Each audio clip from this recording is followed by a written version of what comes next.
I had a really, really clever intro. Can't remember what it was at all.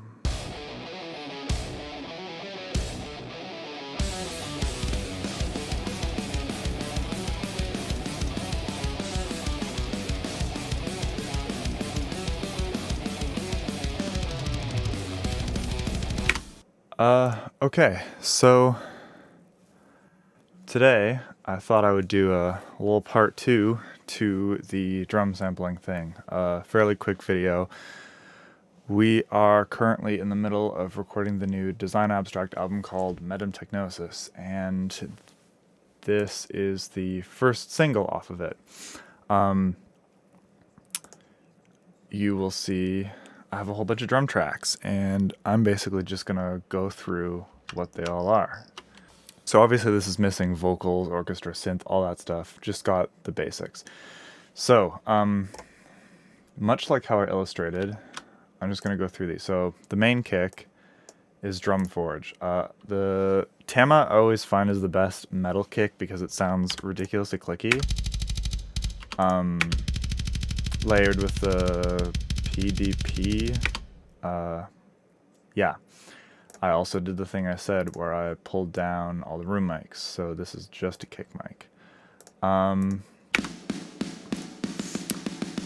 Let's see. Snares, I've got 3, including the Joey Jordison signature, which I honestly hate the sound of, and I'm trying to make it work, so I might ditch it.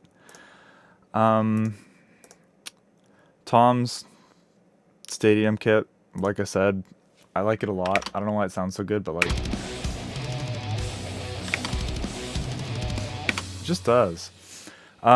Superior Drummer's still broken, so my support layer is another instance of contact. Super bright, super polished. I'm probably going to add a little bit more reverb on it. I also did the room mic trick, this time with an accurate representation of the kit, which sounds so good. And then I also did the same thing for the overheads in the rooms. So we have close and room mics for the overheads. The overheads I always use the exact same loadout. I'm a fan of Sabian, so I use it whenever I can. It's not really anything to write home about by any means. Signal chain really isn't crazy either. So I'll there's a couple of my secrets, couple of my trade secrets I will reveal to the class as a thank you for watching. If you look at my inserts, you'll notice basically every track has tape and front DAW. Tape is exactly what it sounds like. It's tape emulation. It makes things a little crunchy and warm. And front DAW is a very basic sort of saturation gain staging thing with a high pass filter. I use it in everything. Absolutely love it. I'm going to do a video on all of the free plugins that I can't live without. I got that one for free. It's not free. I got it for free. I guess it won't make the cuts. Never mind. And an EQ. I'm not compressing the kick. I don't know why. Don't feel like I need to. Snare has a bit more going on. Again, same 2 plugins. A little reverb. This time it does have a compressor set to, I don't know, exactly what you'd expect. 8-to-1, which is a little aggressive. The only weird thing going on is I have this EQ, which is just gouging out this.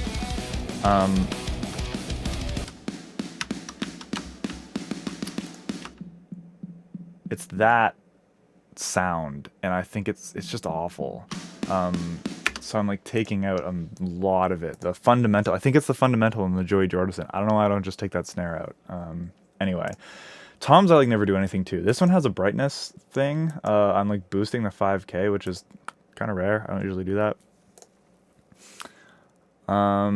Support I'm still sort of fiddling with. It doesn't sound how I like it to. I'm trying to make it sound like Superior Drummer.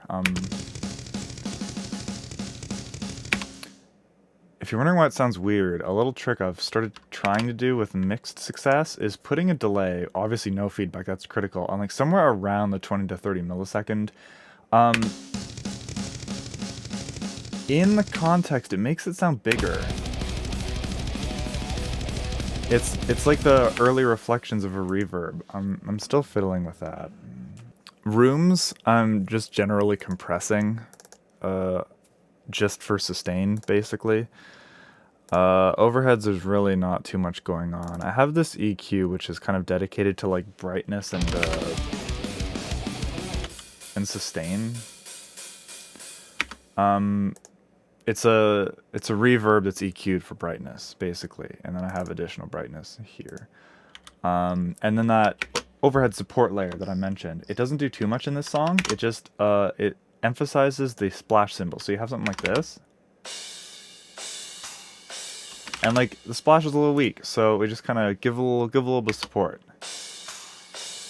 just a little bit. It's not too much.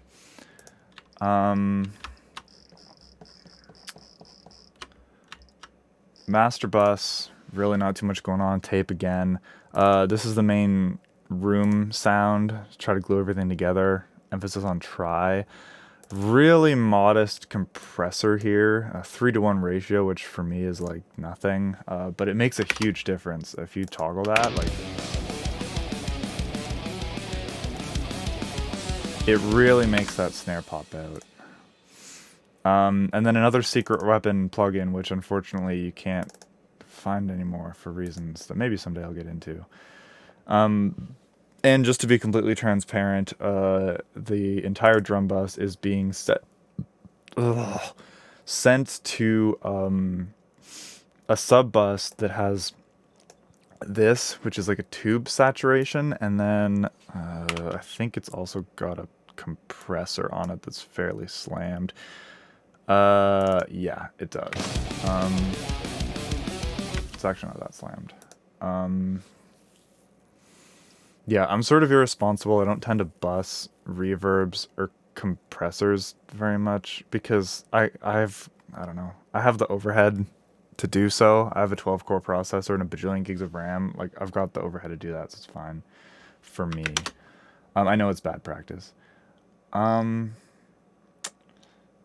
Yeah.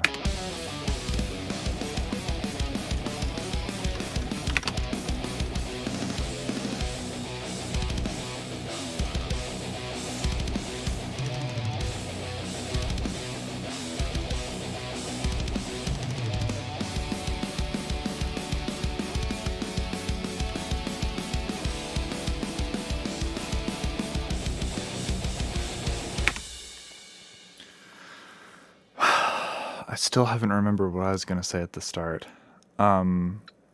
Anyway, since I'm working on this song, I'm also going to do an overview of how I get guitar sounds, which is why I've ignored that up to this point, because what you see on screen is half of what the guitar sound I'm going to use is, and I'm gonna do a walkthrough on that because I think it'll be fun. Yeah.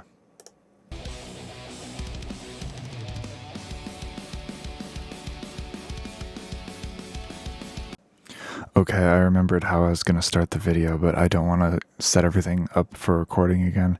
It's basically just that every single time I record a video, I say that I'm going to shave, and then I just never do.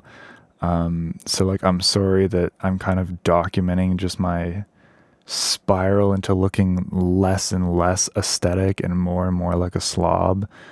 You know, it's a pretty vulnerable thing for me to do. I'm not going to lie, but, like, I do like making this shit, and I want to get better at it. So yeah, that's it.